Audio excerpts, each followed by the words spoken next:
Hello, boys and girls. Welcome to another day of learning. Your teachers today are Sylvia and Elisa. Get ready for another fun episode full of learning. Hello, boys and girls. We are so excited to see you again today. Remember, my name is Sylvia. And my name is Elisa. We have our special friend Rattenborough with us again today. Hi, friends. I can't wait to tell you more about animals today. You're in for a special treat today, boys and girls. Rattenborough is going to talk to us about animals and how we classify them by characteristics.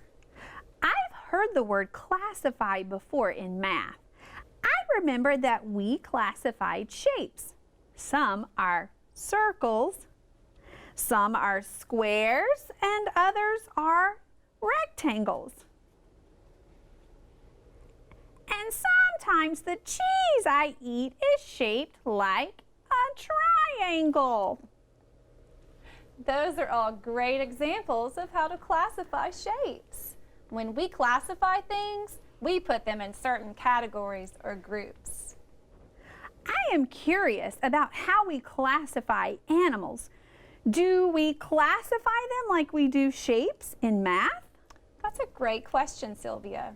How about we go over our vocabulary for the lesson and then we can learn all about how to classify animals. That sounds great. It looks like our first word is characteristics. Characteristics are features or qualities that make one group different from another. Hey, I have fur and a long tail. Aren't those characteristics? Yes, Rattenborough, those are characteristics. Great observation. Our next word is classify. When we classify, we sort or group animals or things according to shared characteristics.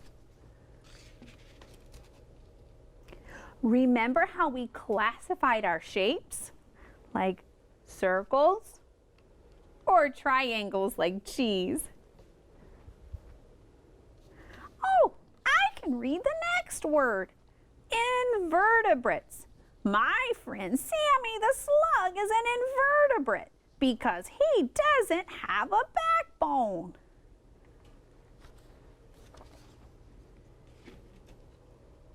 Our next word is kingdom. Are you talking about a kingdom like where a king and a queen live? Today, we're going to talk about the kingdom that refers to one of the main groups into which living things are classified. Oh, I remember those from my science class. We learned that humans are part of the animal kingdom. Our next word is organisms. Organisms are living things that carry out the processes of life. I have a sentence for that one. I see organisms floating around in the water I drink. Oh, we might need to find you some cleaner water to drink, Rattenborough. I agree. Let's look at the word taxonomy. Boys and girls, can you say the word taxonomy? Great job!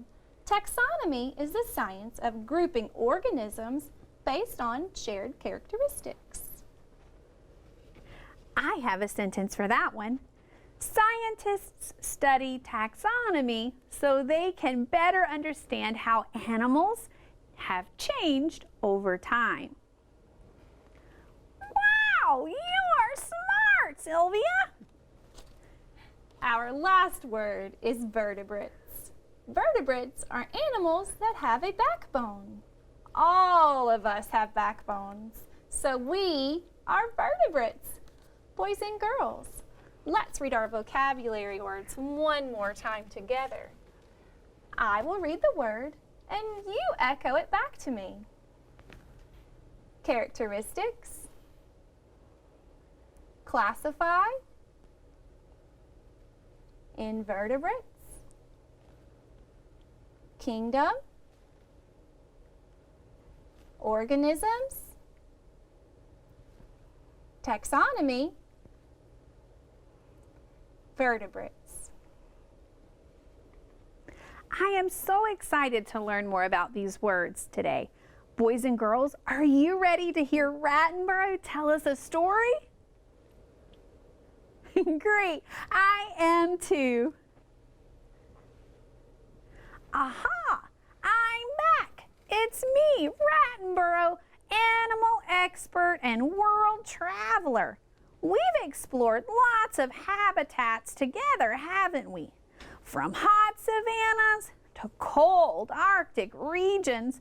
We've watched hungry carnivores eat their prey with very sharp teeth while herbivores feast on grasses nearby. Today, I've got a great fun in store for you. I'm going to present a slideshow. But before I do that, I'd like to tell you a little about how scientists understand animals. Think about all the different types of animals on Earth. Grasshoppers, penguins, rabbits, lions, salmon, turtles, and salamanders are just a few. What other animals can you name? Wow, you know lots of animals. How do you tell them apart? How do you recognize or identify them? One way we make sense of our world is by sorting things into categories or groups. Look closely at these pictures of a salamander and a squirrel and notice their characteristics. Can you name any ways that a salamander and a squirrel are alike? How are they different? What other characteristics can you think of to help sort animals into categories? In the mid-1700s, a Swedish man named Carlos Linnaeus became fascinated by the many different ways that people all over the world were grouping animals. Some people grouped animals by how they looked. Others grouped them by their habitats, and still others by where animals lived. Linnaeus decided to create a worldwide system to classify or group animals based on their shared characteristics. This science of classifying organisms is called taxonomy. Using new ideas and tools, scientists have continued to study organisms and the ways they are similar and different.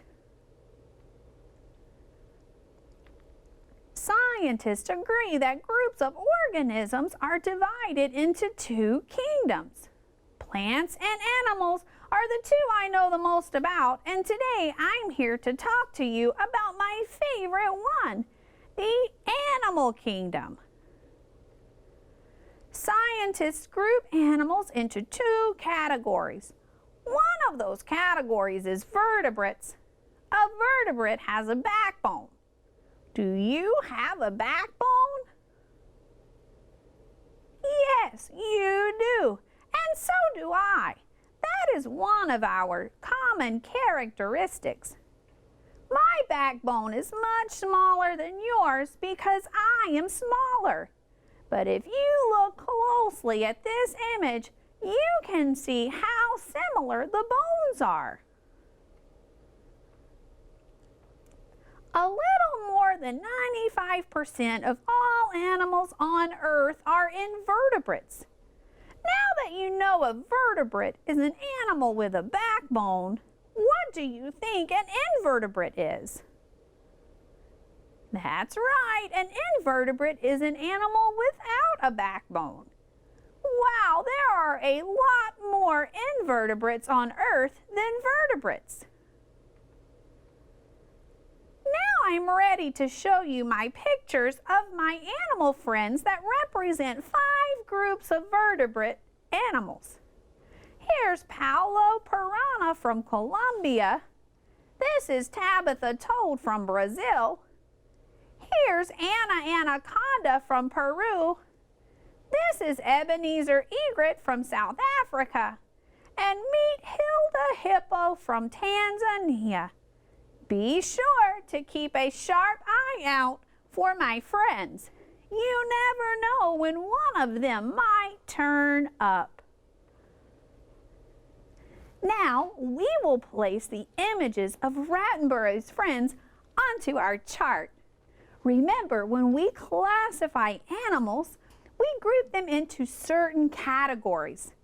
Hilda Hippo and her babies are mammals. Can you think of any other mammals? Great! You are a mammal, we are mammals, and so is Rattenborough. This animal has a different classification. Anaconda is a reptile. This scaly creature likes to warm herself in the sunshine. Isn't she beautiful? Isn't she one of the largest snakes in the world? She's a lot bigger than me, and I've heard that she likes to eat rats. I'm sure she wouldn't eat you. You two are friends. Another one of Rattenborough's friends is an amphibian, which means that she lays eggs and lives both in and out of water. Tabitha Toad has dry, leathery skin, but most amphibians have skin that is smooth and wet. Ebenezer Egret is a warm-blooded vertebrate with feathers. He is a member of the bird class. Paulo Piranha is our last friend to classify today. Which group do you think he belongs to? Paulo Piranha is a fish. He has fins and gills and lives in water. Paulo has very sharp teeth. When he smiles, he kind of reminds me of a cat. Now that we have sorted our animal friends based on their classifications, let's give some more information for each animal on our chart. We will discuss whether each of our friends is a vertebrate or an invertebrate. We will also discuss their habitat. Boys and girls, do you remember the word habitat from our last lesson?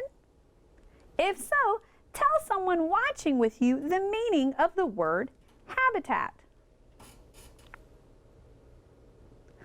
Oh, I remember that word. I do too. Rattenborough, why don't you share about the word habitat with the boys and girls watching? All right, thanks, Elisa. Boys and girls, a habitat is a place where plants and animals live and grow. For example, when I visited the desert, I saw many camels. The habitat of a camel is the desert. The desert is where the camel lives and grows. I also remember the word adapt, which means to change to fit your surrounding.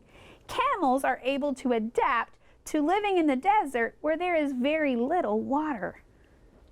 Now that we have discussed the meaning of the word habitat, let's review vertebrates and invertebrates. We can use our anchor chart to help us. Let's start with vertebrates. Vertebrates are animals that have a backbone. Elisa and Rattenborough, can you reach back and see if you can feel your backbone in your back? Boys and girls at home, can you see if you can locate your backbone? I found mine.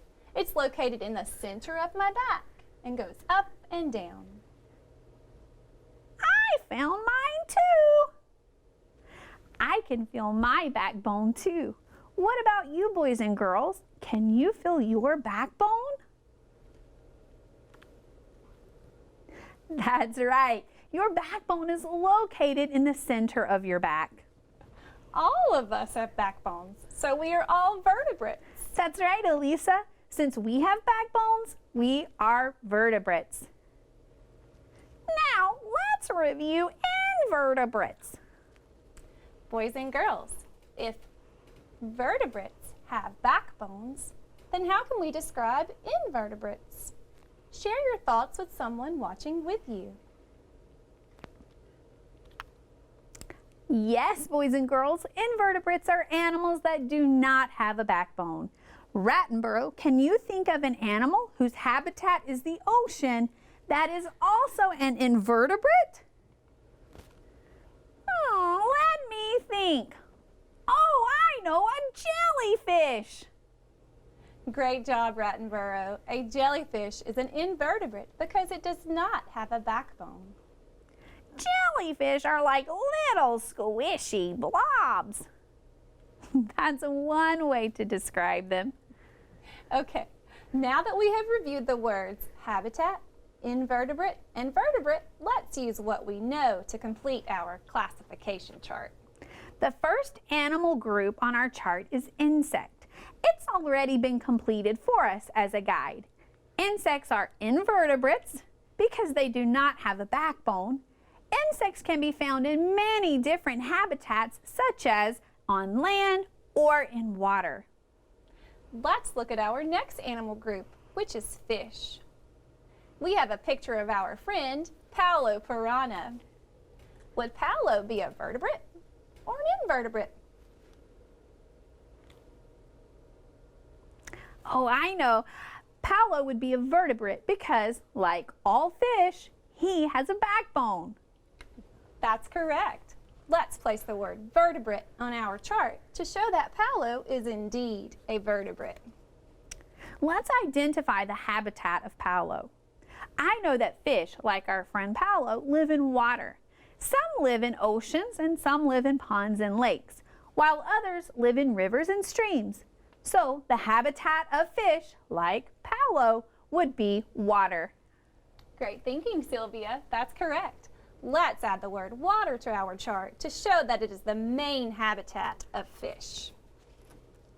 I like this activity. It's fun to classify animals. Our next animal group is amphibians, like our friend Tabitha Toad. Boys and girls, would Tabitha Toad be a vertebrate or an invertebrate? Share your thoughts with someone watching with you.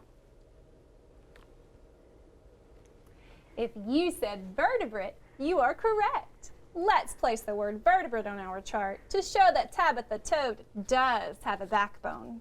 What about her habitat? Rattenborough, can you tell us the habitat of amphibians, such as Tabitha Toad? I know that toads and frogs follow a life cycle. Part of their life is spent in water, and then they are able to move on land. Toads and frogs can live in land or on water. Great job, Rattenborough. Let's place land and water on our chart to show the habitat of amphibians such as Tabitha Toad. Wow, we are really using all of the things we have learned today to help us complete our classification chart. Let's look at our next animal group, reptiles. We see a picture of our friend, Anaconda. Would Anaconda be a vertebrate or an invertebrate? I think she would be a vertebrate because she has a backbone. What do you think, boys and girls? Give a thumbs up or a thumbs down if you agree with Rattenborough. Yes, you are right, Rattenborough. Let's place the word vertebrate on our chart. What about the habitat of reptiles, like our friend Anaconda? I remember watching a documentary series about different reptiles. It even gave information about anacondas. Reptiles, like our friend Anaconda, can be found on land or in water. Awesome! Let's place land and water on our chart to show the habitat of reptiles like our friend Anna. Our next animal group is birds, like our friend Ebenezer egret. Would birds like our friend Ebenezer egret be a vertebrate or an invertebrate? Boys and girls, share your thoughts with someone near you. Rattenborough, what do you think? Oh, birds have backbones, so they would be vertebrates, just like us. That's right, Rattenborough. We are vertebrates, and so are birds, like our friend Ebenezer egret. Let's place the word vertebrate on our chart. Now let's look at the habitat of birds. I know that birds make nests and live in trees, forests, and other places. Most birds can fly, so the habitat of birds would be land because they cannot live in water like fish or amphibians. That's absolutely correct. Great job, Sylvia. I'll place the word land on our chart to show that the habitat of birds is land. You guys are doing a great job with this classification chart. We are down to our very last animal group, mammals. Hey, we are all 3 mammals. That's right, Rattenborough. We are mammals. I see a picture of our friend Hilda Hippo in this column. Mammals can come in many different sizes and shapes. Boys and girls, can you help us fill in the chart for mammals? Are mammals like our friend Hilda Hippo vertebrates or invertebrates? Mammals like Hilda are vertebrates because they have a backbone. Elisa, can you place the word vertebrates on our chart? Now let's talk about the habitat of mammals. Oh, I know. The habitat of mammals is land because we 3 are mammals and we live on land. Yes, we do live on land, so that is one type of habitat for mammals. However, not all mammals live on land. Rattenborough, let's think about our friend Hilda Hippo and use her to help determine another type of habitat for mammals. I know that hippos spend a lot of their time in the water. Oh, I remember reading a book about whales. It said that whales, like the giant blue whale, are actually mammals. I know that whales live in the oceans and hippos spend a lot of time in rivers. That's right, Rattenborough. Great thinking. So mammals have 2 main habitats, land and water. Let's add those 2 words to our chart. Great job, you two. Those are really great ideas. And look, we've completed our classification chart. Yes, we worked as a team, so we were able to help each other out and finish our chart. And working as a team is always more fun than working by yourself. I completely agree. I have had so much fun today. Boys and girls, we hope you've enjoyed learning all about classifying animals with us today. We look forward to seeing you again soon. Thank you for everything today. All rights and credits for today's lesson belong to Core Knowledge Language Arts. We would like to thank them for publicly sharing these valuable resources. The views and opinions expressed in this lesson are those of the Core Knowledge authors and do not necessarily reflect the official policy or position of the Mississippi Department of Education. Thank you for joining us, boys and girls. We will see you next time. Goodbye. Goodbye.